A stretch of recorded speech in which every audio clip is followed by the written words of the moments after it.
आएगा, सीधा सीधा नहीं आ सकता।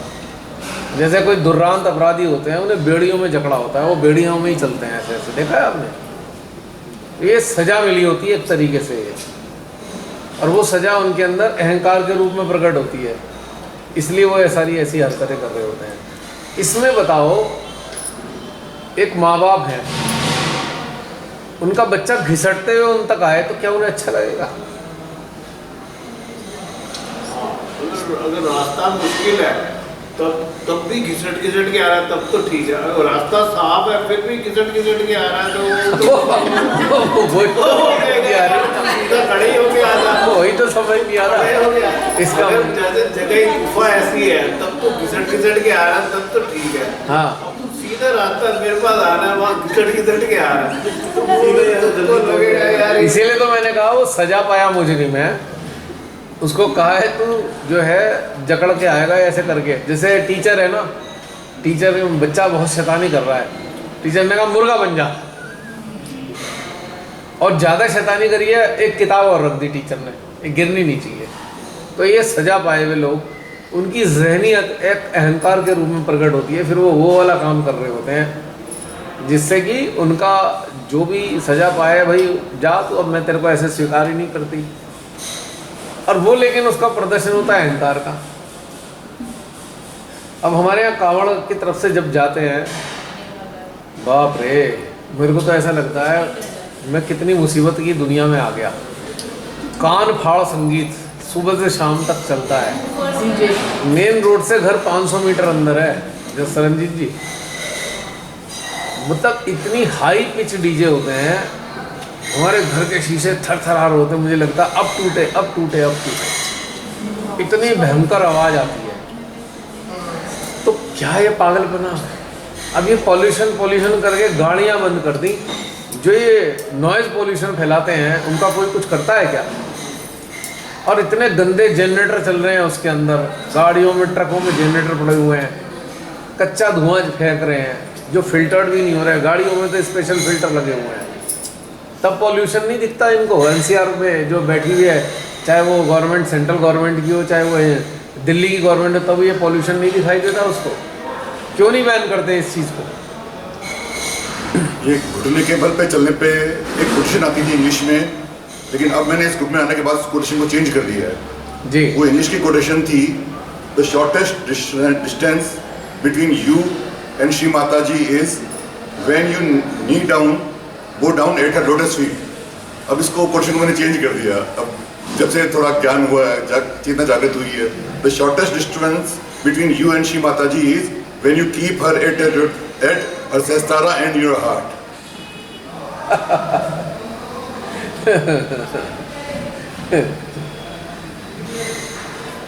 काम शुरू हो रहा है। और मैंने अपनी एक छोटी सी कोट की थी बहुत पहले, पढ़ी होगी कुछ लोगों ने,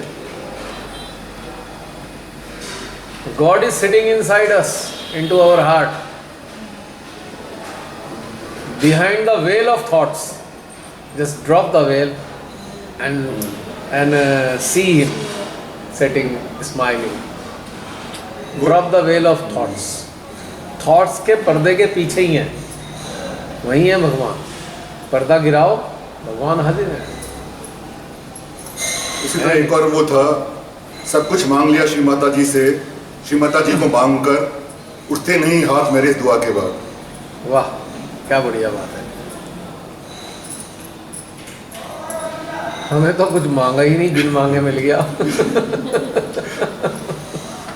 ना तो मैं कोई सीकर था, ना मेरी कोई डिमांड थी, ना भगवान से कोई वार्तालाप था, बिन मांगे वो घसीट के ले आए, चल बैठ जाए यहाँ पे। ठीक है श्री माता जी, अच्छी भली जिंदगी जीते जीते यहाँ पहुँच गए। तो जिसे कहते हैं ना, एनलाइटनमेंट बाय एक्सीडेंट।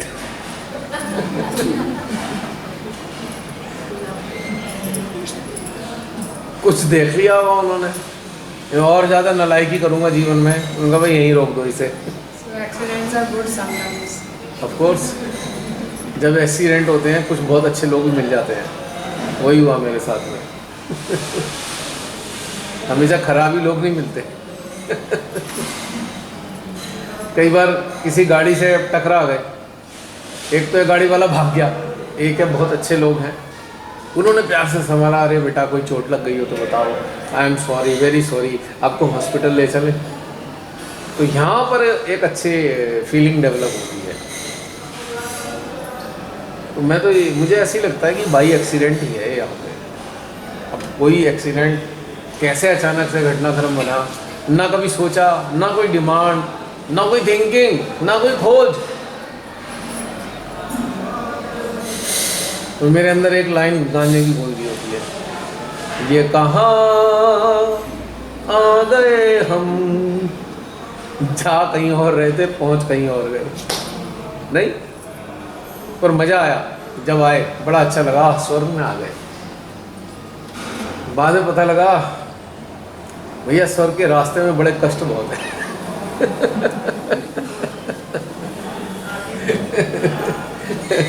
आपको धक्का मारने वाले दोनों तरफ खड़े हैं सीढ़ियों के, इधर भी खड़े इधर भी खड़े हैं। रेलिंग है नहीं सीढ़ी में। हाँ वो तो है, पर रेलिंग नहीं है।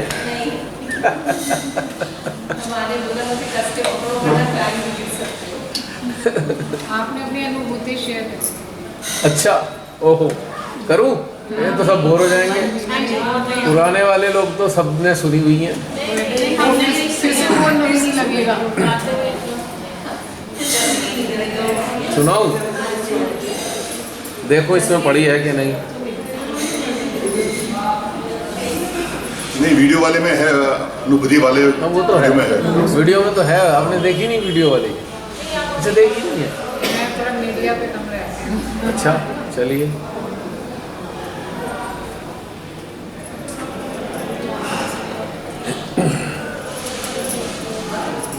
अब देखता हूँ ये डिस्प्ले करेगा या नहीं करेगा।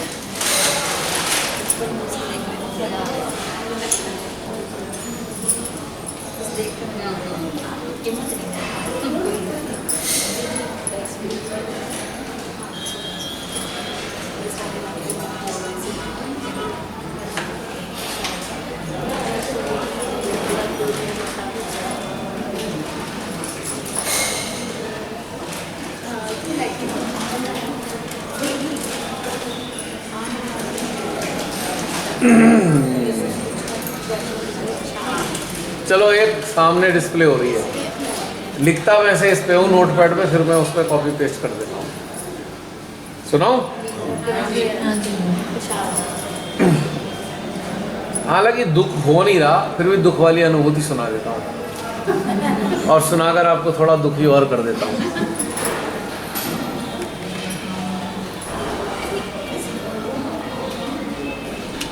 इसका नाम ही है दुख, क्योंकि जब शुरुआत हुई तो एक तो संसारिक जीवन जिया, उसके बाद जब श्री माता जी ने अपने चरणों में स्थान दिया तो उसके बाद बहुत से लोग मिले और दुख से ही घिरे हुए थे, दुख से ही घिरे हुए थे वो। जिससे मिलो वो दुखी, जिससे मिलो दो। हालांकि आज भी वही स्थिति है, लेकिन अब बहुत सारे लोग दुख से ऊपर उठ गए, पहले ऊपर उठे हुए नहीं थे। तो उसके ऊपर एक अनुभूति प्रस्फुटित हुई थी।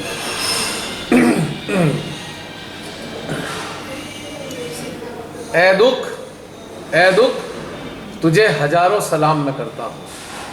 ए दुख, तुझे हजारों सलाम मैं करता हूँ, हर पल हर घड़ी तेरा इस्तकबाल मैं करता हूँ। रेवरेंस, सम्मान। जिधर जाता हूँ मैं हर तरफ तू ही तू नजर आता है। तेरे नकाब के पीछे मुझे श्री माँ का अक्स नजर आता है। कहीं तू उनका खिदमतगार तो नहीं, जब भी मैं श्री माँ की तरफ चलता हूँ तू पहले टकराता है। उनके आने से भी पहले उनके आने की दस्तक तू दे जाता है। जगह देता है उम्मीदों को हर शख्स के दिलो दिमाग में। होगा एक दिन दीदार उस माँ से इस भरी महफिल में। मिल जाएगा सुकून, पड़ जाएगी ठंडक हर कलेजे में। करके एहसास माँ की आमद का, नाच उठता है जिस्म का कतरा कतरा। दुख के बादलों में खुशियों का रंग बिखर जाता है। लरसते होठों पर माँ तेरा ही नाम आता है। इस रंगीली बारिश में दुख भी फूला ना समाता है। दुख की मेहनत का सिला उसकी खुशी में नजर आता है। कितनी शिद्दत से की है उसने खिदमत इस परवरदिगार की, कितनी शिद्दत से की है खिदमत उसने परवरदिगार की। उनके कहने से, बिना अपनी इच्छा के, हर शख्स के वो साथ रहा है। हर एक की दुत्कार को बड़ी जिंदा दिली से इसने सहा है। हर एक इंसान की जिंदगी में उनका साया बनकर ये रहा है, पर कभी ना इसके चेहरे को किसी शिकन ने ढका है।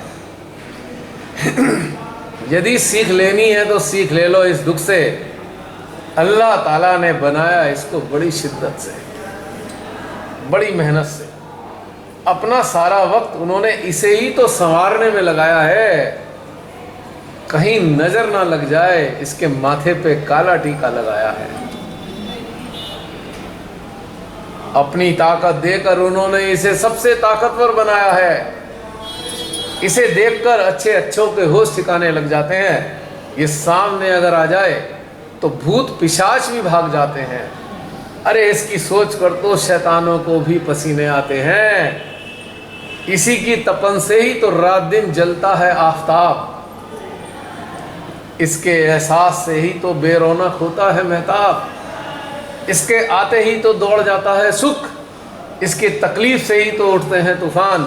इसकी खुमारी चढ़ते ही तो हो जाती है बारिश। इसके उबलने से ही तो फूट पड़ते हैं ज्वालामुखी। इसकी पीड़ा सहकर ही तो कांप उठती है धरती। इसके खौफ से ही तो नदी में गति आती है। इसके आगोश में आकर ही तो पर्वत जम जाते हैं। अरे इसकी गर्मी पाकर वो फिर से पिघल जाते हैं।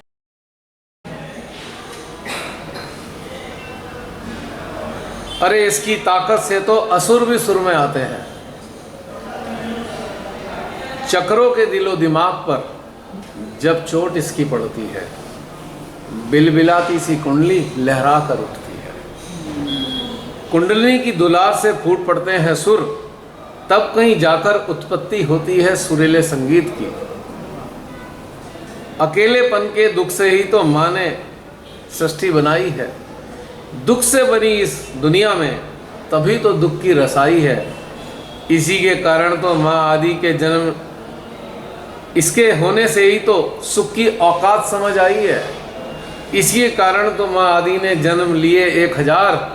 लगता है श्री माँ इसको हटाने आई हैं इस बार, ड्यूटी फ्री करने जा रही हैं। अंतिम बार माँ आदि ने रूप धरा है दुख का। आपके साथ है ना दुख के बन के। अंतिम बार माँ आदि ने रूप धरा है दुख का। अनेकों जन्मों के कर्म फलों का मिटाना चाहती हैं वो लेखा जोखा। तभी तो अपने श्री चरणों में दिया है दुख को स्थान। अरे प्रहरी बनाया इसको जो सबका पूछे पता और नाम।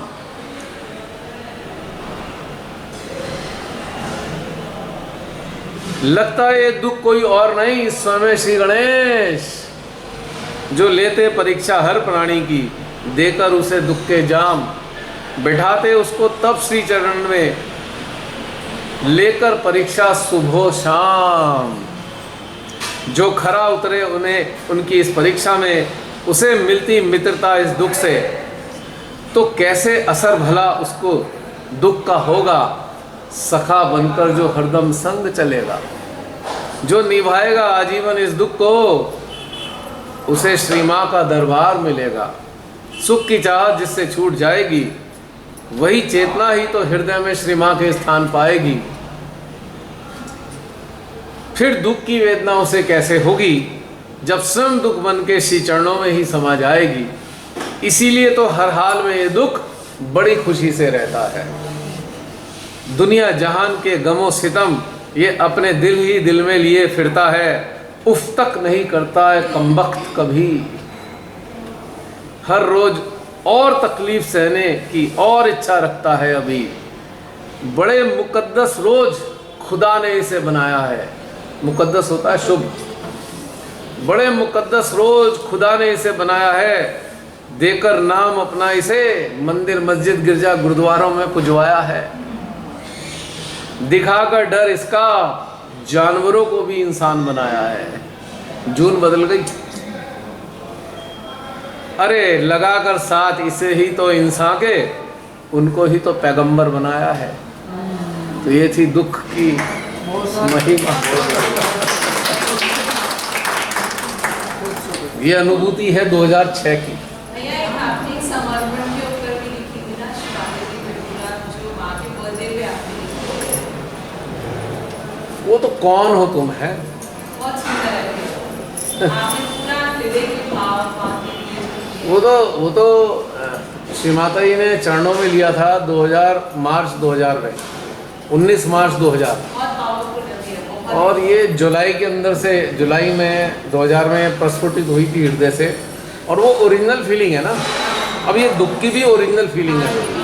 ये ऐसा नहीं है बस वो कवियों की तरह उन्होंने इधर उधर लगा लिपटा के दे दिया। ये रियलिटी है मेरे उसके अवलोकन की। 2 लाइनें और ऐड कर दी। हाँ, किसने कहा कि दुख में बिखर जाते हैं, किसने कहा कि दुख में बिखर जाते हैं। दुख वो दरिया है जिसमें डूबकर भी संवर जाते हैं। रास्ता है ये मिलन का परमात्मा से, अक्सर हम दुख में उन्हें अपने बड़ा करीब पाते हैं। वाह भाई वाह, वाह भाई वाह। निशा जवाब नहीं। तो ये जो ओरिजिनलिटी है इसका नाम मैंने अनुभूति दिया, इसलिए इसे कविता नहीं कहा। कविता कल्पना से आती है और अनुभूति यथार्थ से आती है। यथार्थ, वास्तविकता, सत्य। तो ये मुझे बड़ी प्रिय रही हमेशा 2006 में। और ये घटनाक्रम बना था शायद क्रिसमस पूजा पूना में चल रही थी उन दिनों। और मेरा एक सिस्टम रहा करता था कि जब मैं नहीं पहुंच पाता था किसी पूजा में साक्षात, तो मैं अपने घर में वो जो पूजा का टाइमिंग था उस पूरे ड्यूरेशन में मैं ध्यानस्थ रहता था। घंटों तक रात को पलंग पे बैठ गया और ध्यान में चला गया। मुझे पता है लगभग 8:30-9 बजे श्री माता जी आएंगी, 9-10 बजे करीब पूजा चालू या उनका एग्जिस्टेंस मतलब वहाँ आई है। उसके बाद वो काफ़ी देर तक रहना है उन्होंने वहाँ पे। तो मैं रेगुलर बैठता था ध्यान की अवस्था में घंटों के हिसाब से। पूजा वाले दिन तो स्पेशली बैठना ही होता था। अगर मैं वहाँ मौजूद नहीं हूँ साक्षात पूजा में तो मैं घर में होता था। तो जब ये बैठ के मैं उठ गया, उसके बाद मेरे अंदर प्रस्फुटन हुआ। अगले दिन मैंने ये लिखना शुरू किया। 1 हफ्ते तक लिखना चला, 1 वीक। कितनी सारी अनुभूति प्रस्फुटित हुई उस दौरान, ये उसी दौरान की है। 1 वीक तक कुछ ना कुछ लिखना चलता रहा। तो ये होता है। तो ये आपकी लेखनी जो है आत्म साक्षात्कार के बाद हुआ या आप पहले? कभी नहीं लिखा। अच्छा, बाद में ये सारी घटनाक्रम बाद में ही हुए। मैं तो कोई पढ़ने में ही नहीं अच्छा रहा तो लिखता क्या। ये भीतर, ये एक्चुअली वो है, एक एहसास है जो जीवंत एहसास किया वही कलमबद्ध हुआ है। और देखता हूँ कुछ मिल जाए आपके मतलब की।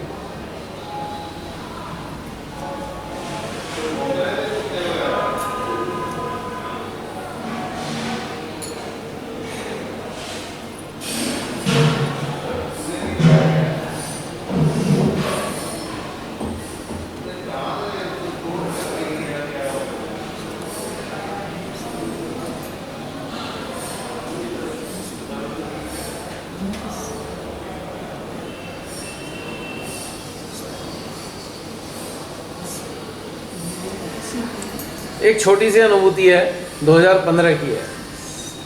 इसका नाम है शब्द।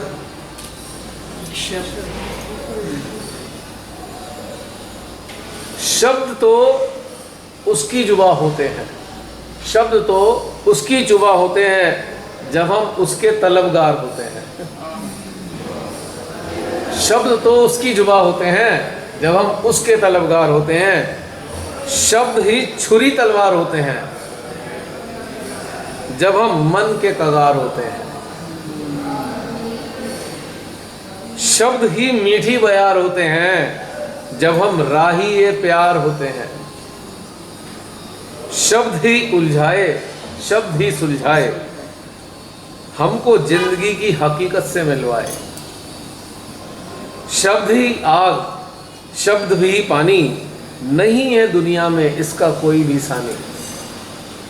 शब्द ही गिरावे, शब्द ही उठावे, दुनिया में यही तहलका मचावे। शब्द ही रोना, शब्द ही हंसना, शब्द ही जीना और शब्द ही मरना। शब्द ही डुबोए, शब्द ही उबारे, शब्द ही छुपे हुए खुदा को उघाड़े। शब्द ही जिंदगी, शब्द ही बंदगी, शब्द ही जिंदगी, शब्द ही बंदगी। शब्द ही है इंसान की तिश्नगी। शब्द ही अंधेरा, शब्द ही उजाला, ना हो इसके बिन, ना हो सके कभी इसके बिन गुजारा। शब्द के बिना कैसे काम चलेगा? शब्द ही खामोशी, शब्द ही बेहोशी, शब्द ही है एक खूबसूरत मदहोशी। शब्द ही जागे, शब्द ही सोए, शब्द ही तो, शब्द की ही वजह से तो ये जिंदगी रोए। शब्द ही हंसी, शब्द ही उदासी, शब्द ही बन जाए गले की फांसी।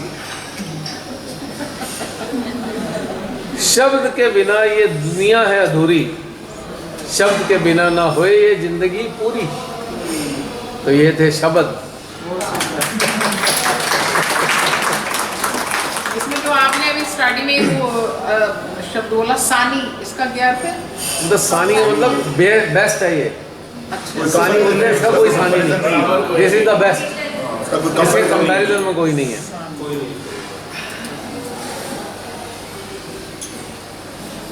हाँ, एक सरेंडर पे है, पर वो सरेंडर नहीं है, इसका नाम सुनना। इसका नाम है जश्न खाक। अब यहाँ पे हम जश्न किसका मना रहे हैं? खाक होने का। जश्न खाक, अपनी खुशी से मिटने का मजा और ही होता है दोस्तों। जैसे मक्खन का वजूद गरम रोटी पर खुशी से खुशी पिघल जाता है। जैसे मोमबत्ती का मोम जलती हुई बाती के साथ अपनी मर्जी से खाक हो जाता है। जैसे मन का दुख दिल के दरिया में डूबकर समा जाता है। जैसे बर्फ का टुकड़ा मदोश होकर जाम में गाफिल हो जाता है। गाफिल? हाँ, खो गया, फना हो गया, मतलब डूब गया उसमें। जैसे इजहारे इश्क की बेताबी में अल्फाज लबों में घुल जाता है। इश्क की बेताबी में जैसे इजहारे इश्क की बेताबी में अल्फाज लबों में घुल जाता है। जैसे एक दीवाना खुशी खुशी अपनी सच्ची मोहब्बत के लिए फना हो जाता है। जैसे ढलती सांझ में उजाला मदमस्त होकर अंधेरे के आगोश में बड़े शौक से जज्ब हो जाता है। जैसे रूहानी गुफ्तगू के दौर में उठने वाला हर नफसानी मतलब संसारी समझ लो, या कमजोरी कहते हैं इंसान को इसे। जैसे हर रूहानी गुफ्तगू के दौर में उठने वाला हर नफसानी ख्याल अपने रहबर के एहसास में मजे से खुदकुशी कर लेता है। जैसे सदियों से तरसती हुई रूह का इश्क उनके दीदारे उल्फत में बड़ी शिद्दत से दम तोड़ देता है। ये है जश्न खाक। फील हुआ? आप लोग जिस स्टेज में चल रहे हैं ये उसी का एक्सप्रेशन है नहीं? है? क्या हुआ? एक्सप्रेस करने के लिए वर्ड्स खत्म हो गए। ये मुस्तकिल का क्या अर्थ है? मुस्तकिल? मुस्तकिल तो नहीं बोला मैंने। नहीं, आपने नहीं बोला, मतलब मुझे इसका अर्थ नहीं मालूम। एग्जैक्टली तो मैं भी शायद ना बता पाऊँ, मुझे उर्दू का ज़्यादा पता तो है नहीं, बस थोड़े बहुत इधर उधर से जहन में आ जाते हैं तो निकल जाते हैं। गमे मुस्तकिल कितना नाजुक है, क्या बोले आप? कुछ है इसी तरह, गानों में तो बहुत आता है, ए गमे मुस्तकिल कितना नाजुक है दिल, ये नहीं न जाना। चलिए एक और सुन लीजिए। अब हम इस दौर में बैठे हैं, जैसे मेडिटेशन का मतलब क्या है? इबादत। इसका नाम ही इबादत है। जिंदगी और बंदगी एक दूसरे के मुकम्मल होते हैं, यानी कि एक दूसरे के लिए परफेक्ट होते हैं। जिंदगी है तो बंदगी है, बंदगी है तो जिंदगी है। जिंदगी और बंदगी एक दूसरे के मुकम्मल होते हैं। एक ही सिक्के के ये दो खूबसूरत पहलू होते हैं।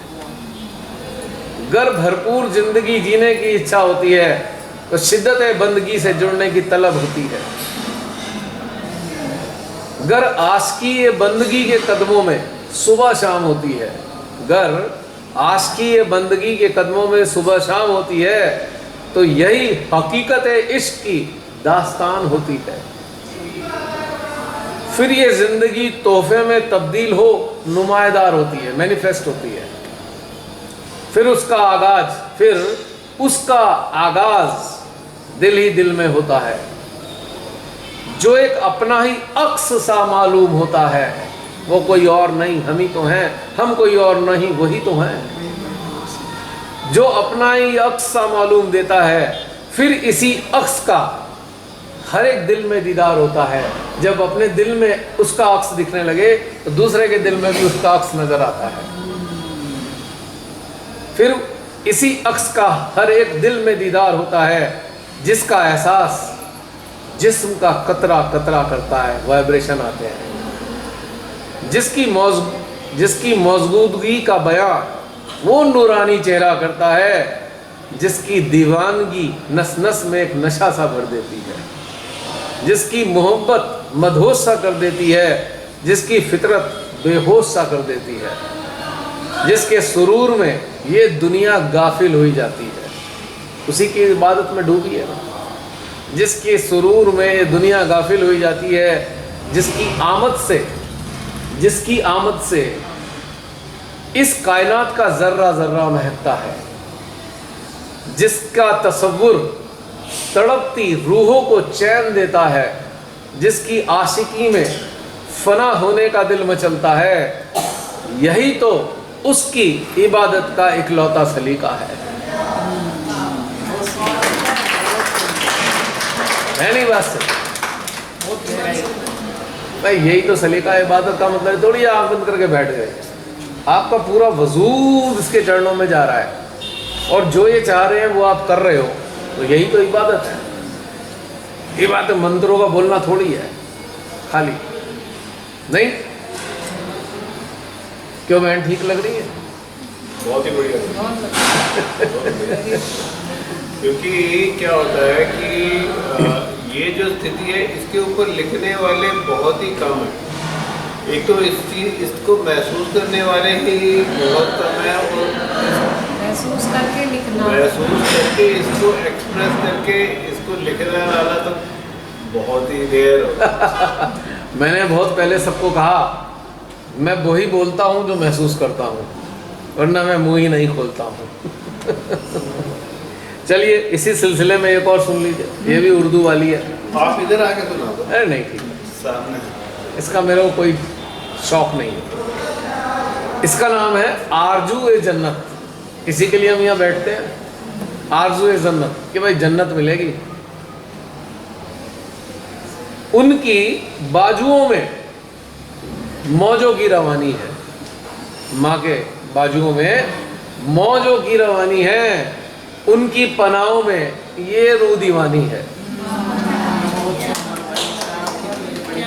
उनकी पनाहों में ये रूह दीवानी है, उनके पहलू में मिटने को जी चाहता है,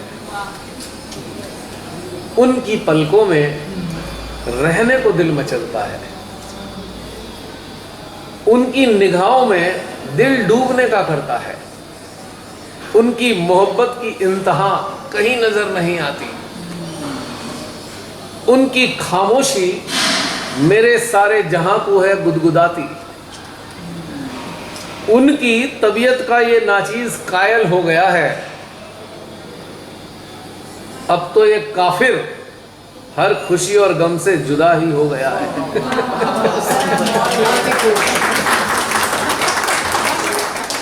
बहुत खूबसूरत, बहुत सुंदर। नहीं, अब रिलीजियस पर्सन की निगाह में देखोगे मेरे को तो मैं काफिर ही हूँ, जो बेअदबी कर रहा है धर्मों की ऐसी बातें कर करके, तो काफिर ही तो है। काफिर किसको कहते हैं? जो उसकी जो है वो करता है, तो क्या कहते हैं, अवहेलना करता है। अवहेलना। तो मैंने कहा ना कि मुझ नालायक को उन्होंने यहाँ पहुँचा दिया। तो इसलिए मैंने अपने आप को काफिर माना। आई एम ए नास्तिक। नास्तिक था, नास्तिक हूँ, नास्तिक ही रहूँगा रिलीजन की नज़र में। तो इसलिए मैंने अपना नाम इसमें काफिर रखा है। यूट्यूब वालों सुन लो, आज से नया नाम दे रहा हूँ, काफिर कह देना।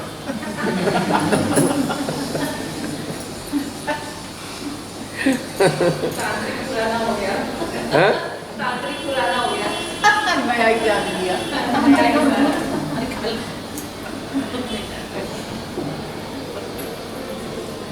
एक ये वाली कहानी, ये कहानी है जो मैंने सामने देखी अपने इस सहज जीवन के काल में। कुछ सहजी मिले साथ, जैसे यात्रा में चलते हैं, बहुत से लोग मिलते हैं, उनसे बातचीत होती है। देखते ही देखते क्या होता है कि उनके अंदर थोड़ा कुछ हो जाता है उनको, एक कहीं बू आ जाती है। किस चीज़ की पता है ना? तो अहंकार की बू आ जाती है। तो उस अहंकार की बू का एक चित्रण है अहंकार की बू का, और वो फिर कुछ नहीं समझते। आप जैसे मतलब बू कैसे आती है, बहुत से लोग उन्हें आइडेंटिफाई करते हैं, बहुत से लोग कहते हैं वाह वाह वाह बहुत बढ़िया बहुत बढ़िया। तो एक अहंकार के उस पर चढ़ जाता है इंसान। साधकों को मैंने अक्सर देखा, बड़े सारे जीवन में देखे ऐसे, जो बहुत बुरी तरीके से बाधित हुए और उन्होंने साथ चलने वालों को कैसे तिरस्कृत किया है। और ये देखकर मान लीजिए एक मेरे साथ में मान लीजिए कोई जुड़ा या मैं किसी के साथ जुड़ा, बड़ा अच्छा लगा कि भाई हाँ भाई चलो अच्छे चल रहे हैं, काम कर रहे हैं, बढ़िया काम कर रहे हैं। और जब किसी अपने साथ चलने वाले के अंदर अहंकार का पदार्पण होता है ना, तो दुख होता है, यार ये क्या कर रहा है, ये क्यों कर रहा है ये। और फिर वो क्या करता है, 50 लोगों का हुजूम उसके चारों तरफ चलता है, उसके अंदर थोड़ा ये आ जाता है भाई मैं तो बहुत कुछ हो गया, विशेष है तू क्या, ऐसी वाली फीलिंग सुनी होगी आपने। और हर जो लोग भी जेन्युइन लोग सेंटर जाते रहे, उनको ये झेलना पड़ा होगा, तुम क्या मैं यूं। तो उसका ये भी 2006 की है, 31/12/2006। इसका नाम है सच्चा साथ। सुनी होगी, पढ़ी होगी। ये एक्चुअली उनमें नहीं है अजय भाई, ये वाली अनुभूतियां बाद की हैं, उनमें तो शुरुआती दौर की कुछ थी। सच्चा साथ ये पर उसने फेसबुक की पोस्ट में तो है, देखिए। हाँ, वो तो है। इसमें है। इसमें पढ़ता हूँ मैं। एक दिन बड़े शोर से शम्मा लपलपाई, देखा है आपने वो जलती है लौ। एक दिन बड़े जोर से शम्मा लपलपाई, फिर बड़े गरूर में उसकी आवाज आई, देखा कितने परवाने मुझ पर मरते हैं, वो कीट पतंगे। अच्छा ये पढ़ी है। हाँ। देखा कितने परवाने मुझ पर मरते हैं, मंडराते रहते हैं झुंड के झुंड चारों ओर मेरे।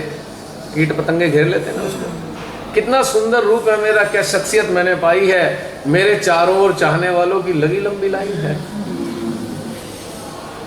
कितने शौक से मेरे कदमों में जलकर मरते हैं, मरते रहेंगे तेरे रंग और रूप पर, हर रोज सब ऐसा ही दम भरते हैं।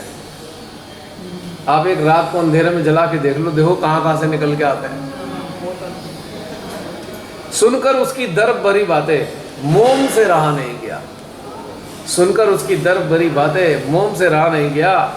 बड़े दर्द में डूबकर उसने अपनी शम्मा से कहा, नाज ना कर तू अपनी शोखी व अदा पे, नाज ना कर तू अपनी शोखी व अदा पे, जब तू जलती है तब मैं पिघलता हूँ, मेरे पिघलने से ही तू रोशन और हो जाती है, मेरे पिघलने से ही तू रोशन और हो जाती है। मेरे बिन तू अकेले कभी जल ना पाएगी, चाहे जितने जतन कर ले रोशन कभी ना हो पाएगी। इन परवानों को देख, काहे तू अकड़ती है, बिन तेरे जले ये काहे को आएंगे, जब तू जलेगी नहीं तो ये काहे को आएंगे। इनके इंतजार में तेरे कई जन्म गुजर जाएंगे, जरा कद्र कर मेरी भी, तुझे अपने आगोश में रखता हूं, कठोर रूप धारण कर सदा तेरी रक्षा करता हूं। मेरे बिना तेरी जिंदगी है अधूरी, मेरे साथ का एहसास रखोगी तब होगी ये पूरी।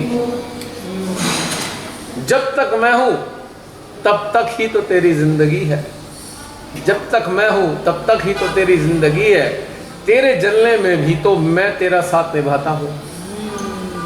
इन परवानों के चक्कर में क्यों मेरी बेकदरी करती है, ये परवाने तो बहुत बेवफा हैं, जब तेरे से भी ज्यादा रोशन शम्मा को देखेंगे तुझे छोड़कर उनकी ओर दौड़ पड़ेंगे, फिर भी तू रह जाएगी अकेली की अकेली। इन परवानों की कोई उम्र नहीं होती है, जैसे ही तेरे नजदीक आते हैं जलकर मर जाते हैं, दूर दूर से ही तुझ पर मंडराते हैं, अपनी परछाइयों से तुझे ढककर तेरी रोशनी को घटाते हैं। दिन में तो ये कहीं नजर नहीं आते हैं, जब जलते हैं हम दोनों श्री चरणन में दूर दूर तक ढूंढे नहीं मिलते हैं। ये कायर रात के अंधेरे में छुप छुप कर आते हैं, दिन की आहट से ही दुम दबा कर ये भाग जाते हैं जागृति। ये तेरा साथ क्या खाकर निभाएंगे, हमेशा तुझे सदा अकेली ही छोड़ जाएंगे। तुझे देख मैं हूं तेरा सच्चा साथी, हर जन्म में तेरे साथ रहा हूं, न जाने कितनी सदियों से तेरी फितरत बर्दाश्त कर रहा हूं। अब बदल दे अपनी फितरत को, अब के जली है तू श्री माँ के श्री चरणन में। जगह दी है उन्होंने हम दोनों को अपने श्री चरणन में पूर्ण परिवर्तन के जतन में। अमर कर दिया है हमारा साथ अपनी एक नजर में। छोड़ अपनी इस फितरत को, झांक कर देख जरा अपने नीचे को।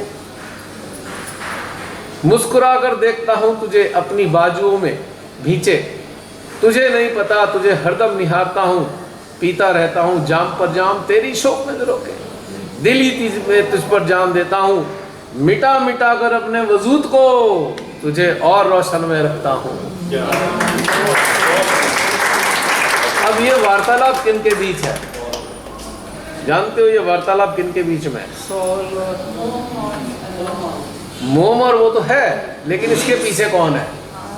सदियों से हमारे साथ कौन चला आ रहा है? हमारा आत्मा, स्पिरिट। और ये वार्तालाप है स्पिरिट और उनके हमारी चेतना। चेतना को ही नखरे चढ़ते हैं ना, सोल को तो नहीं नखरे चढ़ते। तो आत्मा और चेतना के बीच का वार्तालाप है। जरा सा चेतना को, जरा सी चेतना मुखरित हुई, लोगों ने तारीफ करनी शुरू की, उनकी गर्दन अकड़ गई। तो फिर जो आत्मा है उसे फिर लाइन पे लाती है, आजा नीचे आजा। ये उसके बीच का वार्तालाप है, एक सिंबॉलिक फॉर्म में है ये, नहीं? बहुत ही गहराई तो ये फीलिंग्स होती हैं। आप देखते हो अरे यार ये तो गया, और आपको कष्ट हो रहा है क्योंकि आप ये जानते हो अपनी मुसीबत खड़ी कर ली इसने अहंकार में आके, और आने वाला जीवन आपको दिखाई दे रहा है तो गया गर्त में।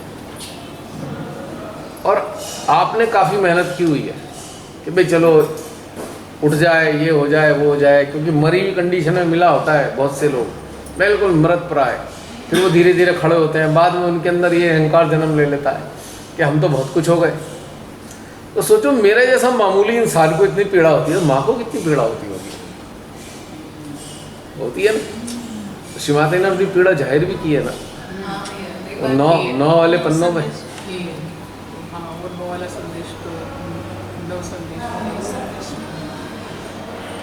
तो ऐसे ही समय समय पे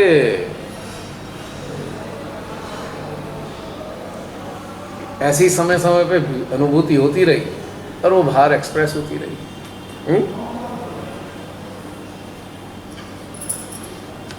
बहुत सारी हैं, कहाँ तक सुनाऊंगा? मेरे ख्याल से 50-55 के करीब तो रही होंगी। अच्छा, एक काम करता हूँ, और दुख सुना दिया, सुख तो सुनाया ही नहीं। सुख भी तो सुन लो, बेचारा सुख क्या कहता है। दुख ने तो अपनी कहानी सुना दी। ठीक है, दोनों भाई हैं। हाँ, वो सुना दो, इसके बाद फिर एंड कर देते हैं, क्योंकि इसका अंत नहीं है। अब तो बहुत दिनों से दिल नहीं करा लिखने का कुछ।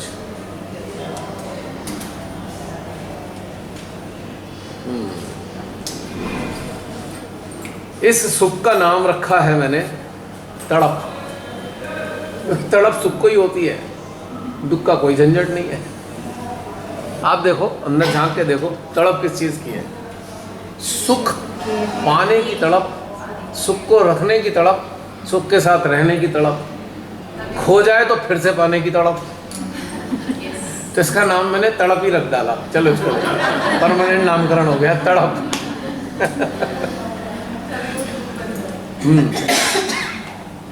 दुख का रुतबा बढ़ा दिया था और सुख को तड़प हो गया है।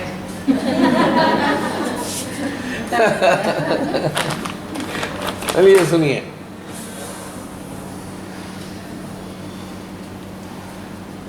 सुख सुख नहीं केवल, सुख सुख नहीं केवल, दुख सहने का सिला है। That is the consideration of दुख। जो आपने सहा खुशी खुशी, उसके पारितोषिक के परिणाम स्वरूप आपको एक सुख मिला।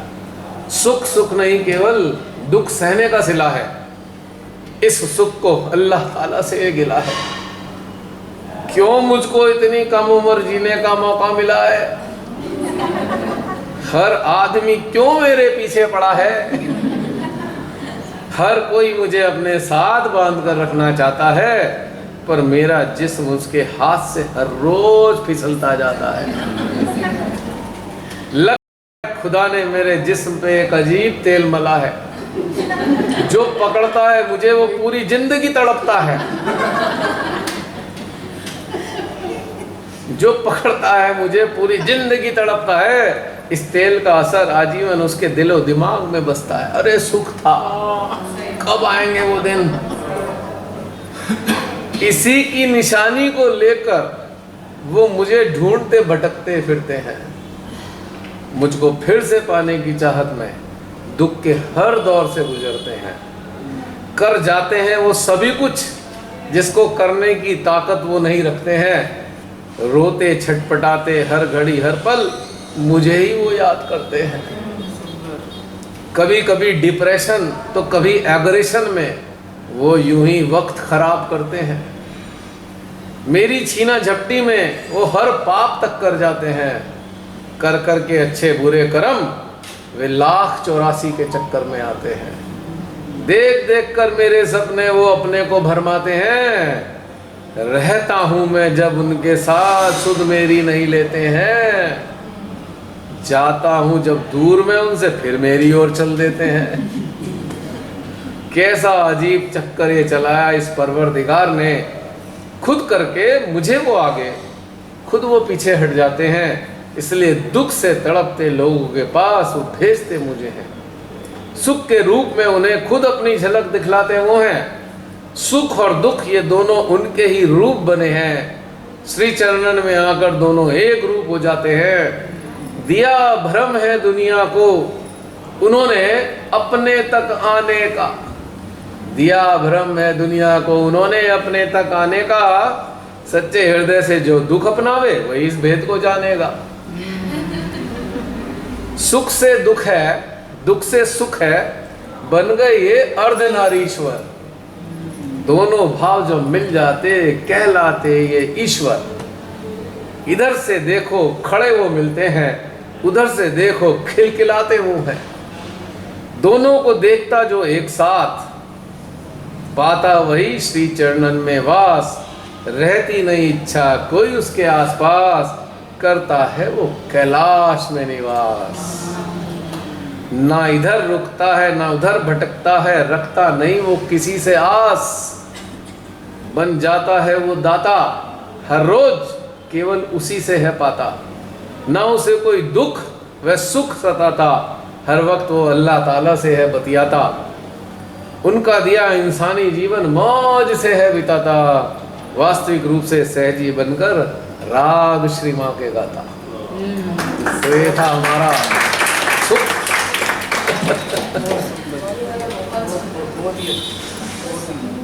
ऐसे ही करते हैं ना हम लोग, अरे कहाँ गया तू, मेरे पास रहा करता था, ढूंढो यहाँ ढूंढो वहाँ ढूंढो, बेटे है। क्या टाइम हो गया, लंच तो नहीं हो गया? 1:25 1:25 हो गया, अभी तो है टाइम।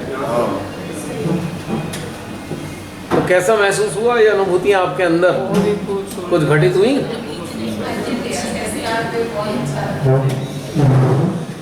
बहुत सारी हैं, रचना ने कहाँ तक सुनाऊंगा? हैं? आप ये श्री माता जी की रचना ने सारी बात कह दी मैंने, कितनी गहराई। बस वही है जो अनुभूति करता रहा, वही वो लिखवाती नहीं। इस दुख वाली अनुभूति से बहुत सारे लोग प्रभावित हुए, क्योंकि जिस दौर में उनको ये सुननी हुई वो तड़प रहे होते थे, उन्हें बड़ी राहत सी महसूस होती थी। ये उन्होंने फीडबैक दिया, हमें बड़ा कंफर्टेबल फील हो रहा है। कहते अब तो दुख से प्रेम सा हो रहा है। ये सही बात है, अगर दुख नहीं होता तो डिटैचमेंट भी नहीं होता और फिर हम इधर आते ही नहीं। हाँ जी, हमारे यहाँ आने का मेन पर्पज ये कि हमने दुखों को देखा है, दुख की कराई तो इसलिए हम इस तरफ आए हैं। मृत्यु से भी बड़ी अच्छी। तो जिन्होंने दुख दिया उनका तो हमें शुक्रगुजार होना चाहिए कि भैया आपने दुख दिया, बहुत बहुत शुक्रिया। वही तो कह रहा हूँ मैं कि ये जो दुख की महिमा है बड़ी अपरंपार है। जो दुख को समझ गया वो सत्य को समझ गया, जो सत्य को समझ गया वो पार हो गया, जो पार हो गया वो क्या बन गया बताओ? दुख और सुख से पार हो गया ना, वही एक ही बात है। जो पार हो गया फिर वो क्या बनेगा? बताओ बताओ।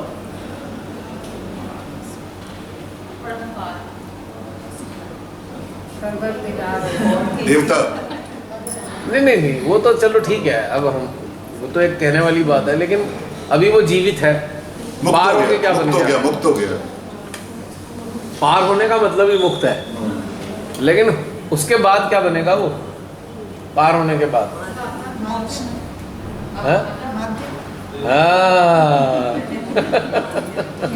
माध्यम रिप्रेजेंट करेगा। माता पिता का एक कारोबार है जो विरासत में संतान को मिला है। उस कारोबार को कौन संभालता है? संतान। तो माध्यम कौन है? संतान, जिनके जरिए निराकारा माँ अपनी चीज़ों का प्रतिपादन करती हैं, उनके सारी चीज़ों को आगे बढ़ाती हैं जो वो चाहती हैं। ठीक है नहीं? उस अपने वाले साकार स्वरूप को ही तो उन्होंने समाप्त किया है, पर अपने कई हजारों की संख्या में अपने स्वरूप खड़े कर दिए उन्होंने माध्यम के रूप में, कि मेरी ही बातों को आगे बढ़ाएंगे पूरे विश्व में। नहीं? तो ये सारी चीज़ें अगर हम जान चाहते हैं अंदर से, तो फिर खाली, और खाली हैं तो फिर आनंद है। आप बहुत सारी चीज़ें लाए, आपको प्रसाद मिला, बहुत सारा प्रसाद मिला, उसे कहीं रखोगे ना तो बर्तन कैसा होगा? खाली होगा। भरे बर्तन में तो कोई रख नहीं पाएगा, कहाँ रखे? उस जगह ही नहीं। सारा अनाज नीचे गिर जाएगा जब उसमें डाल के। पात्र खाली होना चाहिए, तब वो भर पाएंगी। पात्र खाली होना चाहिए ना हमारे अंतःकरण का। और खाली कब होगा? जब इन सब चीज़ों से हट गए, फालतू की चीज़ों से, इधर उधर की बेकार की चीज़ों में हम लिप्त थे, वो सब हट गए। अब आप लोग यहाँ आए हो, सब लोग व्यस्त लाइफ जीते हो, तो आ गए ना। क्यों आ गए? कि कुछ तो खाली हुआ था, कुछ तो खाली हुआ, कुछ खाली हो, कुछ खाली होना बाकी है, कुछ खाली होना बाकी है और कुछ फिर भरा जा रहा है। मतलब यहाँ इंटरेस्टिंग बात यह है कि जो खाली हो रहा है उतना भरा भी जा रहा है। जैसे एक बकेट है, पर अब एक कॉन्फिडेंस इसलिए आ गया है कि अब लगता है कि हाँ हमारे अंदर योग्यता भी है और पात्रता भी है। जैसे कि आपने हाफ बकेट वाटर देखा है, बहुत दिन से रखा है, आप लोग 10-12 दिन के बाहर चले गए हो और आधे बाल्टी पानी पड़ा था, बहुत दिन होने के बाद उसमें धीरे धीरे डस्ट वगैरह आ गई, थोड़ा कंटेमिनेटेड वाटर हो गया, ठीक है। तो आपको क्या करना है, आपको मशक्कत कुछ नहीं करनी, बस उसे टैप के नीचे लगा दो और ऑन कर दो टैप। पानी जो भर रहा होगा गंदले पानी को अपने आप बाहर फेंकेगा। आपको अलग से बर्तन नहीं मांजने, चक्र रूपी बर्तन मांजने की जरूरत नहीं है, बस उसे धारा के नीचे लगा दो चक्रों को। जैसे लोग कहते हैं ना चक्र साफ कर रहे हैं, मतलब छोड़ दो, घिस जाएंगे, छेद हो जाएंगे उनमें। बिन बात के अगर मांजते रहोगे बर्तन को, आप देखोगे वो घिसना शुरू हो जाता है। पहले उसकी चमक खत्म होती है, फिर उसमें बारीक ग्रेन्स पड़ जाते हैं, फिर धीरे धीरे उसकी तली भी घिसने लगती है। अब हर बार इतना मांझ डाला, फिर छोड़ दो, चक्र भी नहीं रहेंगे, फिर इतना घिस दोगे तो चक्र ही नहीं बट जाएंगे, चक्र खत्म। इससे अच्छा क्या है, उसे धारा के नीचे लगा दो, शस्त्रार पे धारा आ रही है वहीं उसे भरने दो, जितना कूड़ा कचरा है अपने आप बाहर भर जाएगा, आपको कोई प्रयास नहीं करना। जिसे कहते हैं हम अप्रयास अवस्था। अब चलो ये वाली बात तो चक्रों की होली पुरानी, लेकिन मैंने एक एग्जाम्पल दिया था। अब सबसे बड़ी प्रॉब्लम है यार, ये जो इतना भरा हुआ है मन के अंदर, इसका क्या करें? मन के अंदर इतना है उसका क्या करें? क्या इसका तो डेटा बहुत बड़ा है, तो उसके लिए सबसे सरल तरीका क्या? अब मन को उलटने की ताकत हम में नहीं है, we are not capable to topple कर दो, उसका सारा बहा दो, तो उसका भी धारा के नीचे लगा दो। अब धारा के नीचे कैसे लगाएं? अब मन जहाँ पर है वहाँ धारा आती नहीं, एक काम करना पड़ेगा, मन की बाल्टी को हृदय के बाथरूम में छोड़ दो और टैप खोल दो, भरता रहेगा निकलता रहेगा, भरता रहेगा निकलता रहेगा, इसमें भी हमें कुछ नहीं करना। आसान हो गया तरीका। सही बात है, परिश्रम ही नहीं है, कुछ करना ही नहीं, फिर मजे लो, कहीं भी जाओ, घूमो फिरो, बाल्टी को भरने में लगा के छोड़ के आ जाओ, वापस जाओगे तो साफ मिलेगी, उसमें जल भी भरा हुआ होगा, बढ़िया फ्रेश। क्यों? तो बहुत सारी ऐसी छोटी छोटी टिप्स हैं, अगर हम इस चीज़ को अपना लें अपने जीवन में, तो हमारा जीवन पूरी तरह ट्रांसफॉर्म हो जाता है, 100% ट्रांसफॉर्म हो जाता है। अब कुछ हो रहा है तो उसका एहसास तो होने लगा ना, नहीं? अभी अनुभूतियां सुना दी, कुछ कह देंगे टीपी हुई हैं, नहीं ये तो कहीं से टिप ही नहीं सकती, टिप नहीं सकते क्यों? क्योंकि इसमें दो चीजें ओरिजिनल है, एक तो इनकी फीलिंग ओरिजिनल है और दूसरी जो है इसका एक्सप्रेशन ओरिजिनल है, तो इसलिए टिक नहीं सकती। आपने सही कहा, क्योंकि हमारे बहुत से ऐसे जो जुड़े उन्होंने कॉपी पेस्ट बहुत किया है, पर इसे नहीं कर पा रहे अभी तक, इसको किसी ने कॉपी पेस्ट नहीं करा। ये वो इसलिए नहीं कर सकते ना कि पहले तो इसको एक्सप्लोर किया है फिर एक्सप्रेस किया है। कई लोग बगैर एक्सप्रेस किए वो कर देते हैं, ये उसको लिखते हैं, ये नहीं कर पाए, हाँ, ये नहीं कर बहुत पाए। सारे आर्टिकल तो कॉपी पेस्ट होते हैं उसको, और इसकी ग्रेविटी को कोई समझने वाले पात्र भी होने चाहिए, हाँ। अदरवाइज वो उसको समझ भी नहीं पाते लोग। सही बात है। जो टेपा हुआ होगा ना तो वो आपको फीलिंग भी वैसी आएगी, वो ऐसे ही उतरे मन से ही पड़ेगा उसको। मैंने कई बार देखा है, हमारे बहुत सारे कुछ जुड़े हुए लोग थे, उस मेरे जो पैटर्न है उसको पूरा कॉपी पेस्ट मार रखा है, पैटर्न को, द वे आई राइट, पूरा कॉपी पेस्ट मार रखा है। मुझे समझ नहीं आता उन्हें मज़ा कैसे आता होगा, उन्हें रस तो है नहीं उसमें। रस आता है अपनी अनुभूति से, कुछ शब्दों में थोड़ी रस है, अनुभूति में रस है, और अनुभूति शब्दों के साथ जोड़ दी जाती है। तभी तो मज़ा आता है। अब आप शब्द उठा लाओ किसी के, अनुभूति कहाँ से उठाओगे? कहाँ से लाओगे अनुभूति? नहीं। तो ये है, इसमें वही अनुभूति है, अनुभूति है तो वो और सबसे अच्छी चीज जो है ये कि अनुभूति के बाद वो आदमी आनंद में है। जैसे मैं आपको पर्सनल एक्सपीरियंस बताता हूँ अपना, किसी टाइम में गुलजार मेरा फेवरेट पॉइंट हुआ करता था। उसकी जितनी शायरी है ना, मैं मतलब रटता था उसको वर्चुअली। लेकिन अब मेरे को सबसे गंदा शायर गुलजार लगता है कि जब से उसने ब्रेकअप हुआ उसका, उसके बाद में हर्ष मैं रोना धोना। मैंने कहा भाई अगर तूने प्रेम किया है तो रो क्यों रहा है उसको, पास में क्यों जी रहा है? आनंद आना चाहिए तेरे को, लिखना है तो। पहले आनंद था, अब उसके हर शायरी में रोना धोना, पुराना ये हो गया, मतलब ब्रेकअप हो गया, ये हो गया। और सब ब्रेकअप वालों को उसकी शायरी बहुत अच्छी लगती है, जो ब्रेकअप जिनका हुआ है। और उसमें कोई आनंद नहीं है अब जो पहले हुआ करता था। पहले की बात है, काफ़ी पहले की। समझो मैं 11th-12th में रहा हूँगा या ग्रेजुएशन कर रहा हूँगा, मुझे पुराने गाने अच्छे लगते थे। उनको मैंने रिकॉर्डिंग भी करा के रखी थी। लेकिन उनकी खासियत थी, सारे गाने हैप्पी सॉन्ग्स। बिल्कुल बिल्कुल।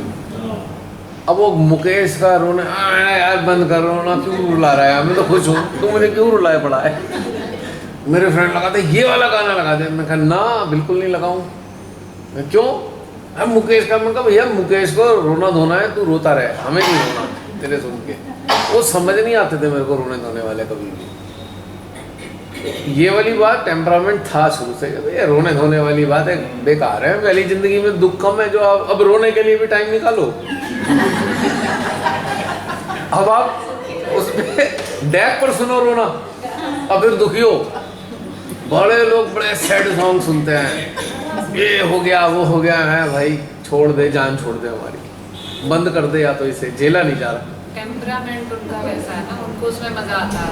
हाँ, हमारा स्टेट ऑफ माइंड जो है वो आनंद की तरफ मुड़ चुका है, तो फिर जो है उसमें ही मजा आएगा। उसके साथ एक दो फ्रेंड और होते थे, हाँ बहुत बढ़िया गाना है। मैं कहा ऐसा करो, वहाँ बैठो, कान में आवाज़ नहीं आनी चाहिए, गा लो, वहाँ सुना लो, यहाँ मत। मुझे तो खुश वाले मूड में आया हूँ बाहर निकल के, तुम मुझे रुला क्यों रहे हो? इतने अच्छे घूमने आए हुए हम। अरे कभी समझ में नहीं आया मेरे को, भाई क्यों रो रहे हो? जो हो गया सो हो गया, जीवन में आगे बढ़ो। अब रोने धोने को ही उन्होंने बल्कि महान बना दिया, रोने धोने को।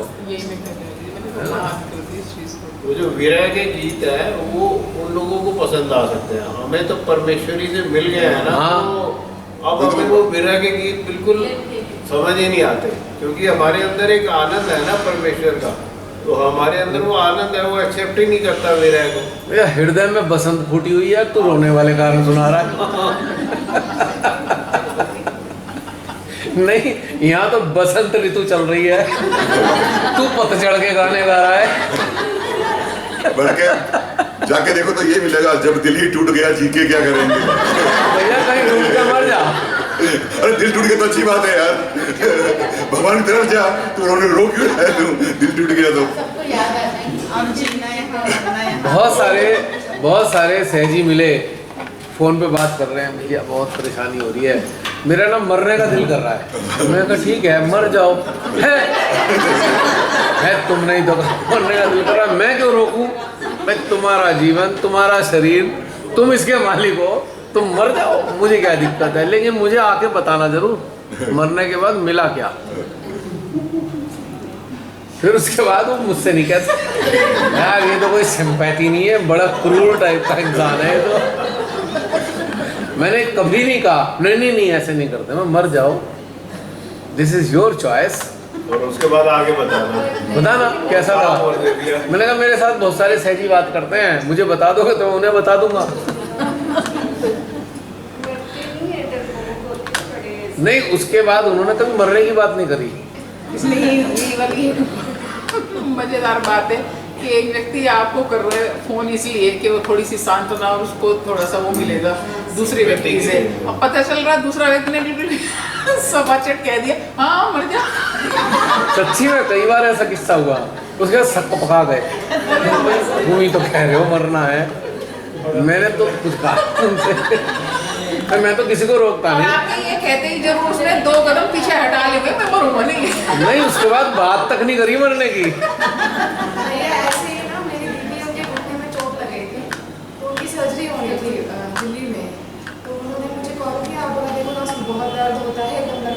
जाएंगे, बहुत दर्द हो रहा है, हम मर जाएंगे।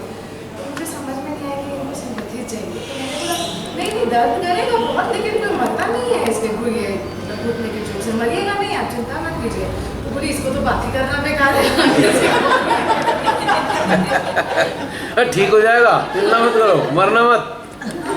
वैसे ही सर्दी खांसी बहुत हो रही थी, तो एकदम परेशान हो गए, हमने जान लेवा थोड़ी, मैंने ठीक हो ही जाएगा कुछ दिन में, सर्दी खांसी तो है। हाँ, आप डॉक्टर होके नहीं कह सकते ना ये कि मर जा। कहते कभी है इसने कहा था मर गया मैं तो लिख के और चला जाएगा, सुमेधा बहन और बच जाएंगी। नहीं, पर कई लोग इमोशनली ब्लैकमेल करने के लिए भी मरने का नाटक करते हैं कि हाँ। मरना चाहते हैं, जबकि वो आपको इमोशनली ब्लैकमेल कर रहे हैं। एग्जैक्टली, वो तो है। हाँ। भाई डॉक्टर्स के पास ज़्यादातर ऐसे ही लोग मिलते हैं, डॉक्टर्स को ही ब्लैकमेल करने के चक्कर में लगे रहते हैं वो इमोशनली, जिससे वो डॉक्टर थोड़ी ज़्यादा केयर कर ले औरों के नहीं, पर मुकाबले। रियल लाइफ में भी लोग ऐसे होते हैं जो इमोशनली ब्लैकमेल इसलिए करते हैं कि मौत का लेके हम मरना चाहेंगे, ये हो जाएगा, ताकि उनकी बात मान ली जाए। बिल्कुल बिल्कुल, वो तो बहुत सारे हैं। संपत्ति जोड़ते हैं ना वो अपने लिए, हाँ। फिर ये नहीं, बात मनवाने के लिए सब नाटक करते हैं, वही। ड्रामा है पूरा। वो सारा एक साइकोलॉजिकल एक ड्रामा चल रहा होता है। चलो, आज तो बहुत सारी बातें हो गई ऐसी पुरानी धुरानी। नहीं, आज कौन से फेज में चले गए हम? पास्ट में चले गए। कल प्रेजेंट में थे, आज उल्टा हो गया। फ्यूचर में चले।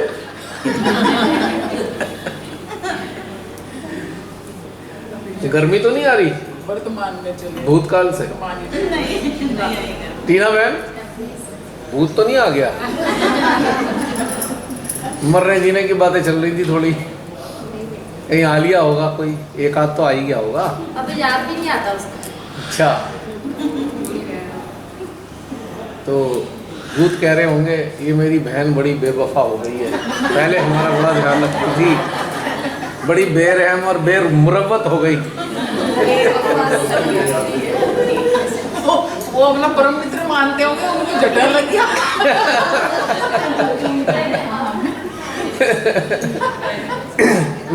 चलिए एक काम करते हैं, थोड़ा फेस चेंज करते हैं। अमरनाथ गए हैं? अभी निशा तो होके आई है। आप में से बहुत से लोग अमरनाथ गए हैं? नहीं गए? मैं भी नहीं गया। चले? चलो, चलते हैं। बोले बाबा की जय। बाबा आ रहे हैं, मिलने आ रहे हैं। चलो, कनेक्टेड हो जाओ। पानी वानी पी लो, यात्रा में पानी नहीं है, पानी पी लो। ऊपर चढ़ना फिर ठंड लगेगी।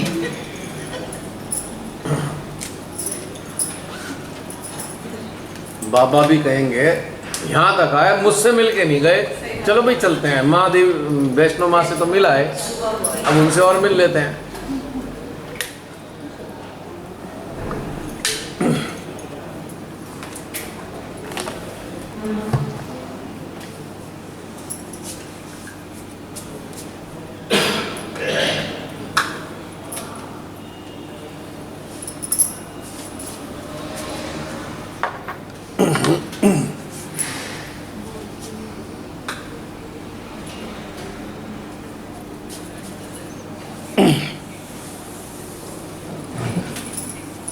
पूरे भीतर में कनेक्ट करेंगे अपने हृदय में साक्षात श्री महादेव को,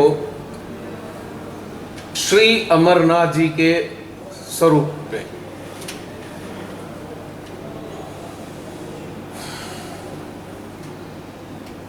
हमारा हृदय उनकी गुफा है और इस हृदय रूपी गुफा में श्री अमरनाथ विराजे हैं।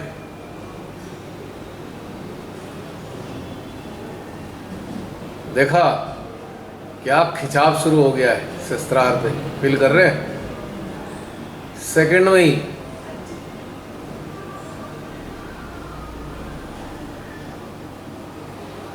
वो जो बर्फ का शिवलिंग है, भले ही ना देख पाए उन्हें, देखो मत, कोई जरूरत नहीं देखने की, फील करो शिवलिंग को। हृदय रूपी गुफा में श्री अमरनाथ रूपी शिवलिंग उपस्थित है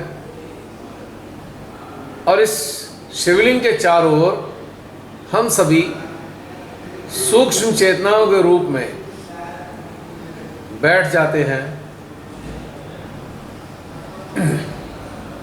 और उनके चारों ओर बैठकर उनके प्रेम को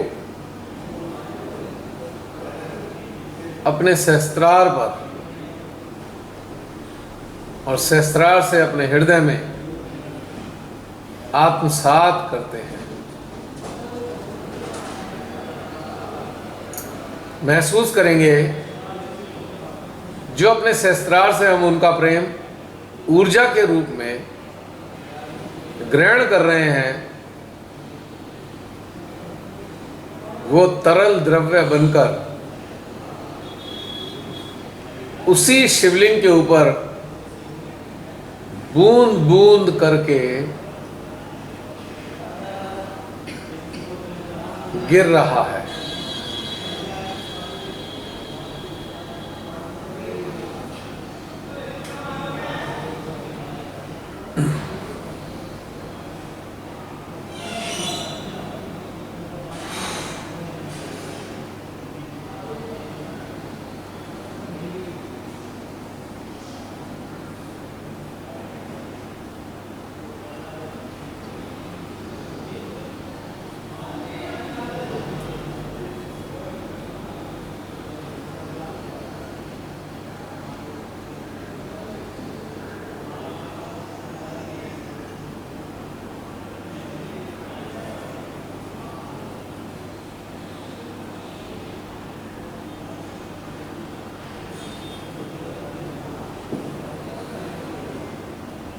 उनके सामीप्य को, उनके सानिध्य को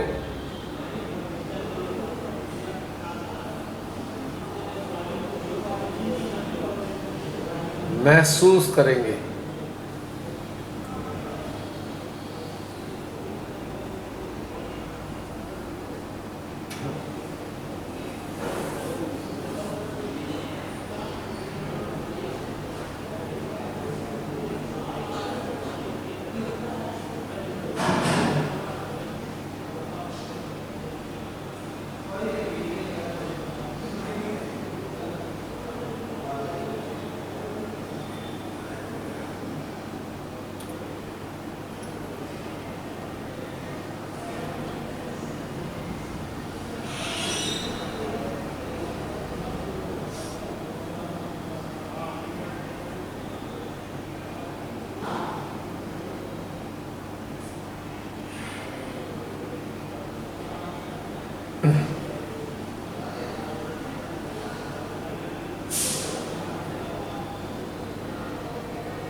अब आप सभी महसूस कर सकते हैं आपकी स्पाइन पर,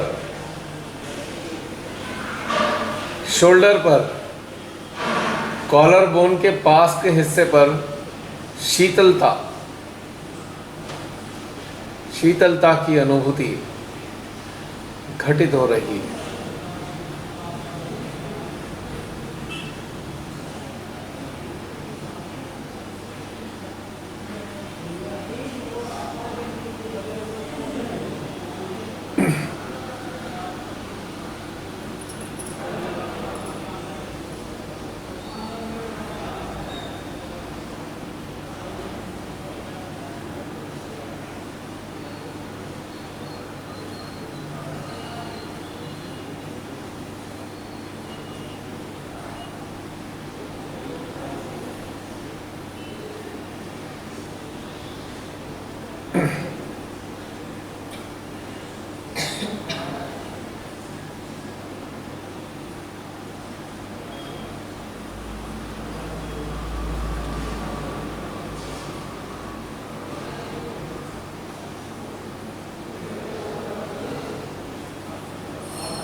उनका ये जो हमें प्रेम मिल रहा है,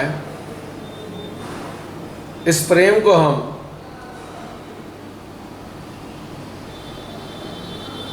जो हमें अति प्रिय है चेतना के स्तर पे, जागृति के स्तर पे, यानी सुपात्र है, जो भी है, हम उसके हृदय में इस प्रेम को उसके शस्त्रार के माध्यम से उड़ेलेंगे, या ये कहें एक सर्किट, एक कनेक्शन एस्टेब्लिश करते हैं अपने उस सुपात्र के लिए, उसके शस्त्रार हार्ट में कनेक्टिविटी एस्टेब्लिश करते हैं, और जो हमें प्राप्त हो रहा है श्री अमरनाथ जी से, वो इसके भीतर में उतारेंगे प्रसाद के रूप में।